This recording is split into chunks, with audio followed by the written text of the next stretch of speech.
नमस्कार दोस्तों, मैं कुमार संदीप। मैं वर्तमान में पटना कॉलेज में MJMC का 4th सेमेस्टर का छात्र हूं और मैं अपने शब्दों में गांधी जी के मूलभूत सिद्धांतों को आपके सामने प्रस्तुत करने का कोशिश करूंगा।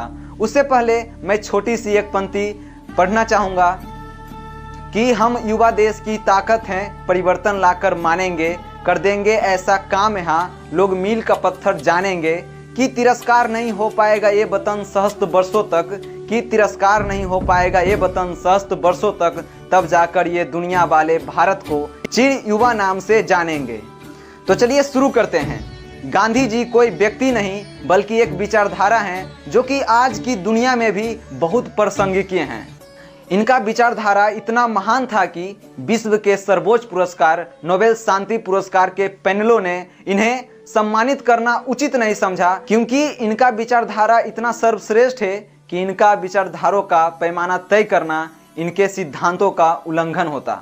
आखिर क्या वजह थी कि जो व्यक्ति सूट वूट पहनकर इंग्लैंड में वकालत की पढ़ाई किया हो, जिसका जन्म स्थान गुजरात की भूमि रही हो जो कि हड़प्पा काल से ही समृद्ध मानी जाती है, और उनका कर्म भूमि बिहार बन गई जहां से वे एकांग वस्त्र में पूरा जीवन यापन करने लगे। गांधी जी का पूरा नाम मोहनदास करमचंद गांधी था, जिन्हें हम प्यार से बापू या राष्ट्रपिता कहकर संबोधित करते हैं। इस समय भारत के हर एक प्रांत अंग्रेजों के विस्तारवादी नीतियों के जाल में पूरी तरह फंस चुका था। करमचंद उत्तमचंद गांधी जी इनके पिताजी थे जो कि राजकोट के दीवान रह चुके थे, और इनकी माता पुतलीबाई थी जो कि धार्मिक विचारधाराओं को अच्छे से समझती थी और वे अपने जीवन में उनका पालन भी करती थी। गांधी जी अपने आत्मकथा एक्सपेरिमेंट विथ ट्रूथ में लिखते हैं कि मेरा विवाह 13 वर्ष के उम्र में कस्तूरबा से हो गया था, जो हर एक परिस्थिति में सहयोगी बनकर मेरे साथी के रूप में हमेशा साथ रही। आज भी मैं अपना विवाह याद करता हूँ तो मुझे अपने ऊपर दया आती है और उन बालकों को बधाई देने का जी करता है जो कि मेरे जैसे हालतों से बच गए। अतः वे हमेशा बाल विवाह की निंदा करते रहे। और इनका प्रारंभिक शिक्षा गुजरात के पोरबंदर में हुआ था और 1888 ईस्वी में कानून की पढ़ाई करने वे इंग्लैंड चले गए। वकालत की पढ़ाई पूरी होते ही सन 1893 ईस्वी में सेठ अब्दुल रहीम जो कि भारतीय व्यापारी थे और वे दक्षिण अफ्रीका में रहते थे, इनके आमंत्रण पर गांधी जी दक्षिण अफ्रीका गए, जहां वे पहली बार सत्याग्रह के सिद्धांतों का बीजारोपण किए, जो कि आगे चलकर भारत में अंग्रेजों के खिलाफ छांव प्रदान किए। और वे 21 वर्ष तक दक्षिण अफ्रीका में रहे और यहाँ भारतीय समुदाय के साथ हो रहे भेदभाव को जड़ से समाप्त कर 9 जनवरी 1915 को अपनी मातृभूमि भारत लौटे।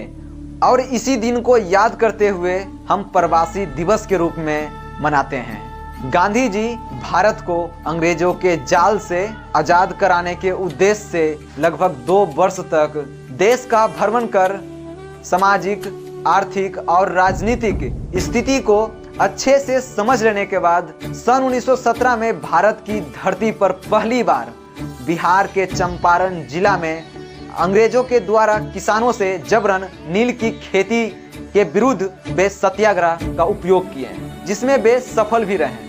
इसी समय बिहार के भ्रमण करते समय एक बुजुर्ग महिला को आधा वस्त्र पहने और आधा वस्त्र धोते देखकर इनका हृदय परिवर्तन हो गया और वे सोचने लगे कि हमारी देश की आर्थिक स्थिति इतनी खराब है तो हम पूरा वस्त्र धारण कैसे कर सकते हैं, जिसके कारण वे निर्णय लेते हैं कि अब मैं भी एकांग वस्त्र में ही पूरा जीवन यापन व्यतीत करूंगा। और महान वैज्ञानिक अल्बर्ट आइंस्टाइन ने गांधी जी के बारे में कहा था कि भविष्य के पीढ़ियों को विश्वास करने में मुश्किल होगी कि हर मांस से बना ऐसा कोई व्यक्ति भी धरती पे आया था। चंपारण सत्याग्रह के सफलता के बाद वे अंग्रेजों के खिलाफ कई सारे प्रदर्शन किए, जिसमें कि असहयोग आंदोलन, नमक सत्याग्रह और 1942 में भारत छोड़ो आंदोलन प्रमुख थे। ये सभी प्रदर्शन सत्य और अहिंसा के विचारधारा पर आधारित थी और वे कहा करते थे कि हमारी मांग जब इतनी पवित्र है तो इसे प्राप्त करने के लिए जिस साधन का प्रयोग हो वह भी इतना ही पवित्र होना चाहिए। इसलिए वे सत्य और अहिंसा को सबसे बड़ा हथियार माना करते थे और पूरी दुनिया को दिखा दिए कि अहिंसा के जरिए भी अपना बात मनवाया जा सकता है। परिणाम स्वरूप अंग्रेजों के जाल से 15 अगस्त 1947 को भारत पूर्ण रूप से आज़ाद हुआ ही था कि 30 जनवरी को नाथूराम गोडसे ने धार्मिक और आर्थिक कारण के असहमति के कारण हमारे जीवन को रोशन करने वाले सूर्य को हमेशा के लिए अस्त कर दिया।